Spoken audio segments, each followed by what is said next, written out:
Assalamualaikum warahmatullahi wabarakatuh. Kembali lagi di video sharing akuntansi. Pada kesempatan kali ini kita akan latihan jurnal umum. Nah, di sini ada soal teman-teman. Ada soal latihan berikut adalah informasi saldo akun dari perusahaan Anindya Travel pada tanggal 30 September 2019 dalam satuan rupiah. Nah, ini soalnya ini neraca awal periodenya. Nah, kita nanti akan mengerjakan transaksi di bulan Oktober perusahaan Anindya Travel ini. Nah, langsung saja kita masuk di transaksi yang pertama. Pada tanggal 1 Oktober, perusahaan menerima pembayaran di muka dari Toko Semangat sebesar 24 juta untuk jasa penyewaan kendaraan selama 4 bulan terhitung sejak 1 Oktober tahun 2019. Nah, dari transaksi ini kita bisa melihat bahwa perusahaan ini bergerak dalam jasa penyewaan kendaraan. Nah, di sini ada penerimaan dari Toko Semangat sebesar 24 juta. Nah, penerimaan ini atas pembayaran di muka dari Toko Semangat atas jasa yang belum diberikan kepada Toko Semangat. Nah, di sini kita catat sebagai kas bertambah di debit sebesar 24 juta dan pendapatan jasa diterima di muka dicatat sebelah kredit sebesar 24 juta. Nah, kenapa dicatat sebagai pendapatan jasa diterima di muka? Karena perusahaan masih mengakuinya sebagai hutang. Karena perusahaan Anindya Travel ini belum memberikan jasanya kepada si Toko Semangat ini. Nah, kita catat teman-teman. Tanggal 1 ada penambahan kas dan ada penambahan pendapatan jasa diterima di muka. Nah, sebesar 24 juta.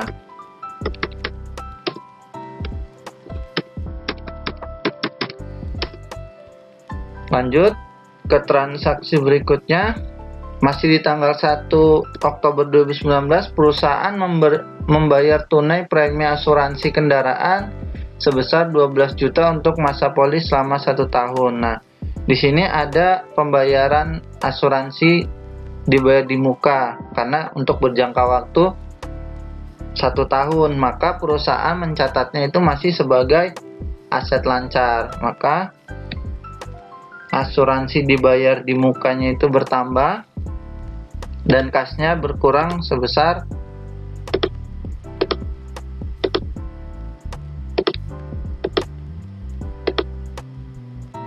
Rp12 juta.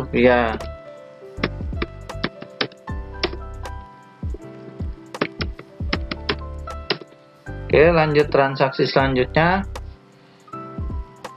Masih tanggal 1 Oktober, perusahaan membeli sebuah printer seharga 1.200.000 secara tunai. Nah, di sini ada penambahan aset tetap perusahaan berupa printer bertambah di sebelah debit dan kasnya berkurang karena pembayarannya dilakukan secara tunai di sebelah kredit sebesar Rp7.200.000. Kita tanggal 1. Aset tetap berupa printer bertambah dan kasnya berkurang sebesar Rp1.200.000.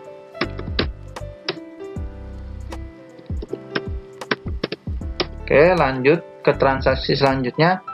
Tanggal 4, perusahaan membayar tagihan biaya listrik, air, dan telepon bulan September 2019 sebesar Rp700.000 yang telah dicatat pada bulan September 2019. Nah, perusahaan telah mengakui beban utilitas ini di periode sebelumnya, di bulan sebelumnya. Di bulan sebelumnya itu bulan September, tapi belum dibayarkan, maka di bulan sebelumnya ini muncul hutang utilitas. Nah, di neraca awal periode ini pasti ada hutang utilitas sebesar Rp700.000, maka jurnalnya utang utilitasnya itu berkurang di sebelah debit dan kasnya berkurang di sebelah kredit sebesar Rp700.000.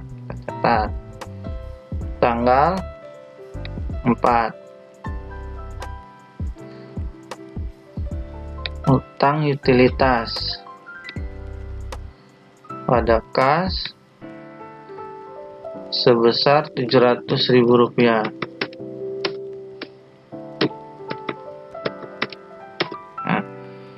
Lanjut transaksi selanjutnya. Di tanggal 6 perusahaan membeli air mineral dan makanan ringan seharga Rp100.000 untuk kebutuhan rapat dengan calon pelanggan. Nah, dari transaksi ini sepertinya ada beban rapat. Nah, untuk lebih pastinya kita lihat daftar akun yang disediakan oleh soal ini. Kita lihat ya daftar akunnya.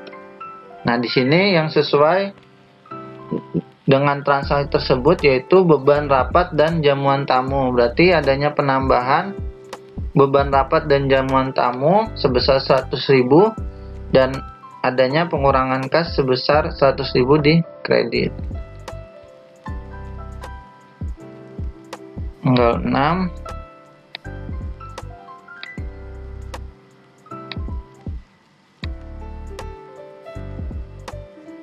Beban rapat dan jamuan tamu bertambah di debit dan kasnya berkurang di kredit sebesar Rp100.000.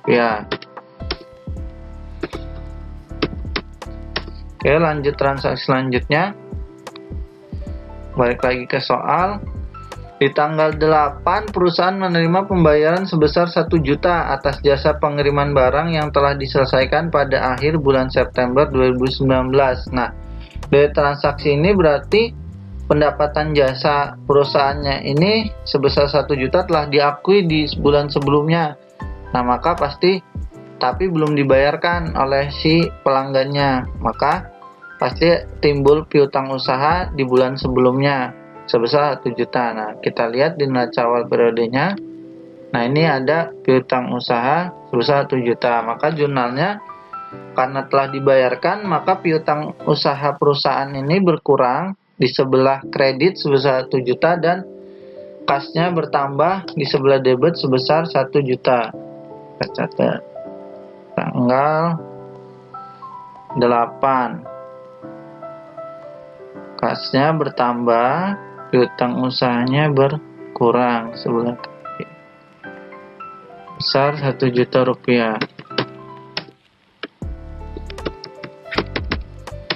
Lanjut transaksi selanjutnya. Tanggal 10 perusahaan mencatat pembelian bensin untuk kendaraan sebesar Rp1.700.000 secara tunai. Nah, di sini ada penambahan beban bensin. Nah, untuk lebih jelasnya kita lihat daftar akun lagi, akun apa yang sesuai dengan transaksi tersebut. Nah, di sini ada beban bahan bakar kendaraan karena bensin kan termasuk bahan bakar kendaraan. Jadi ada penambahan tanggal 10, penambahan beban bahan bakar kendaraan pada kas sebesar Rp1.700.000.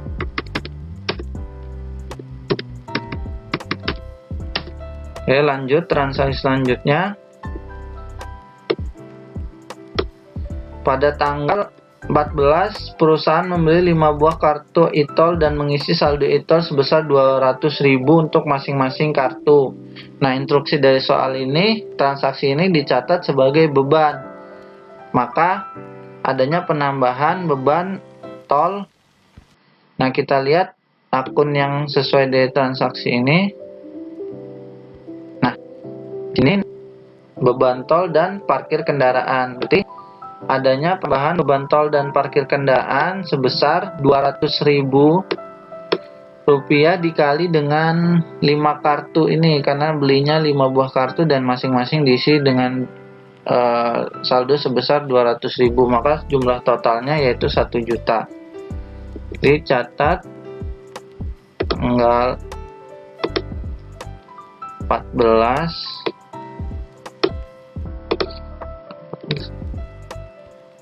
tanggal 14.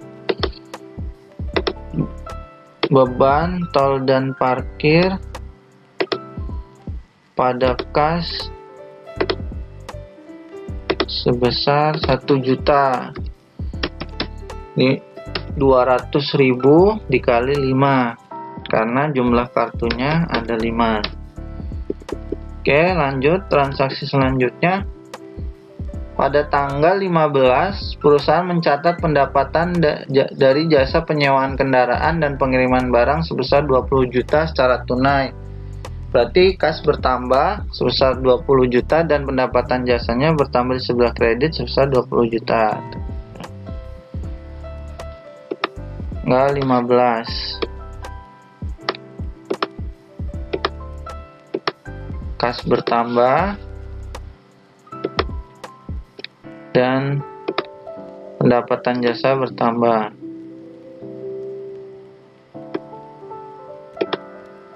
Sebesar 20 juta rupiah.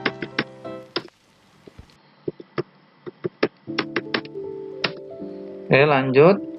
Transaksi selanjutnya pada tanggal 16, perusahaan meminjam dana ke bank sebesar 400 juta rupiah terhitung sejak tanggal 16 Oktober 2019 dengan suku bunga pinjaman 9% yang akan dibayarkan di tanggal 1 bulan berikutnya. Nah, di sini berarti adanya penambahan kas sebesar 400 juta rupiah dan muncul hutang bank sebesar 400 juta rupiah. Maka jurnalnya tanggal 16 kas bertambah karena perusahaan meminjam dari bank, dan di kreditnya hutang bank perusahaan bertambah sebesar 400 juta rupiah.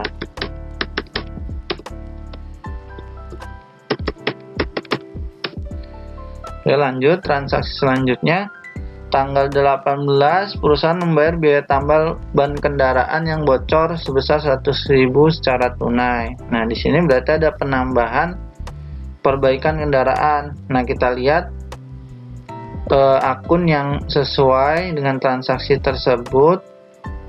Nah, di sini beban perbaikan dan pemeliharaan kendaraan bertambah sebesar 100.000 rupiah dan kasnya berkurang sebesar 100.000 rupiah.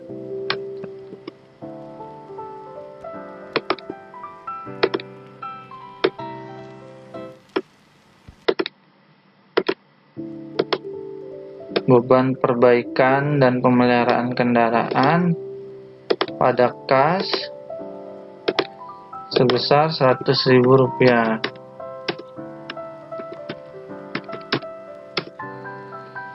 Lanjut transaksi selanjutnya, tanggal 20 mencatat pembelian bensin untuk kendaraan sebesar 7.800 secara tunai. Nah, transaksi tanggal 20 ini sama dengan transaksi tanggal 10, yaitu adanya penambahan beban bahan bakar kendaraan sebesar 7.800.000 rupiah. Maka tanggal 20 tanggal 20 beban bahan bakar kendaraan bertambah di sebelah debit dan kasnya berkurang sebelah kredit sebesar 1.800.000 rupiah.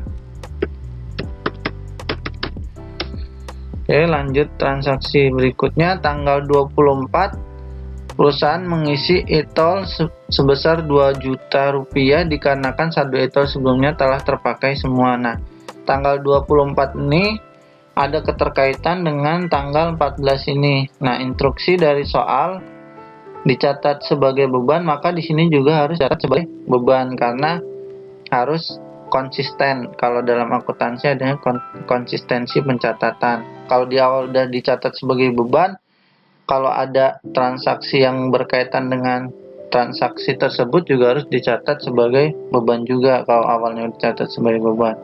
Maka ada penambahan beban tol dan parkir sebesar 2 juta dan kas berkurang di kredit sebesar 2 juta.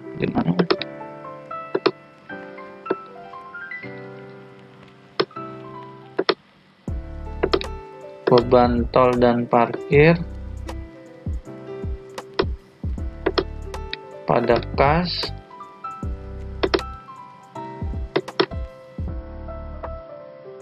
sebesar 2 juta.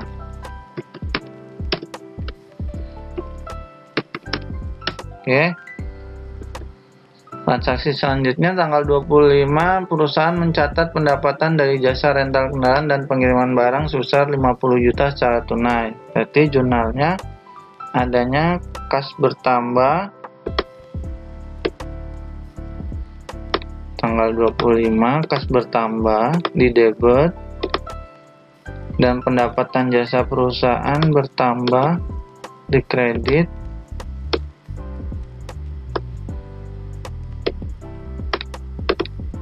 sebesar 50 juta rupiah.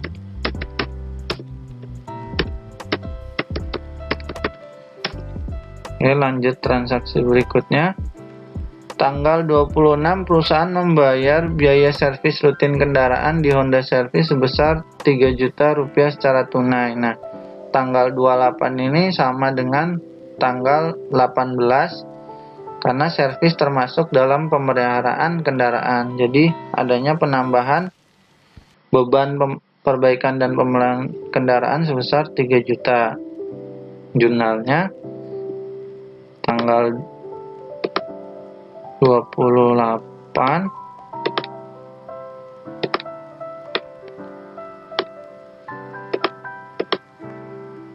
beban perbaikan dan pemeliharaan kendaraan bertambah di debit dan kas berkurang di kredit sebesar 3 juta rupiah.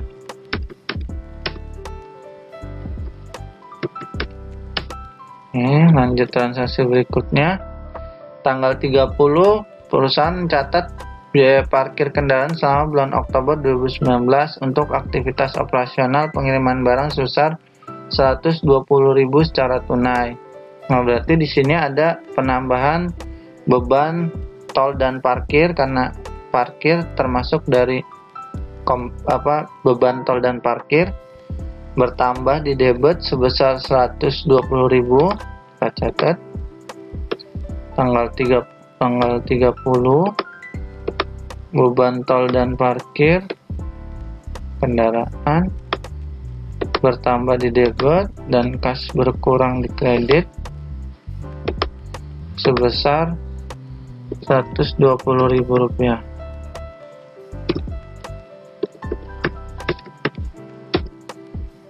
Lanjut, tanggal 30 perusahaan membayar gaji karyawannya bulan Oktober 2019 dengan rincian 2 orang supir dan 1 staf administrasi dengan besaran gaji masing-masing 4 juta rupiah setiap bulannya. Berarti total gaji dan upah yang dibayarkan oleh perusahaan adalah 4 juta dikali dengan 3 orang karyawan karena 2 supir dan 1 staf administrasi. Jadi totalnya adalah 12 juta rupiah. Jurnalnya tanggal 30 adanya penambahan beban gaji dan upah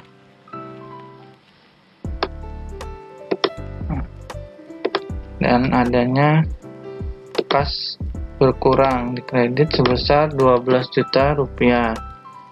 4 juta dikali dengan 3 orang karyawannya. Lanjut, transaksi yang terakhir tanggal 31 perusahaan membeli perlengkapan secara kredit senilai 1 juta. Nah, dari transaksi ini adanya penambahan perlengkapan sebesar 1 juta dan karena dibelinya secara kredit maka ada penambahan utang usaha perusahaan sebesar 1 juta di kredit. Jadi jurnalnya tanggal 31 perlengkapan bertambah di debit dan hutang usaha perusahaan bertambah di kredit sebesar 1 juta. Nah, kita sudah mencatat seluruh transaksinya ke dalam jurnal umum. Sekarang tinggal memastikan apakah jurnal umum yang sudah kita buat awal sudah benar. Cara pengendaliannya yaitu dengan melihat balancing atau keseimbangan antara debit dan kredit. Kita coba jumlahkan sisi sebelah debit.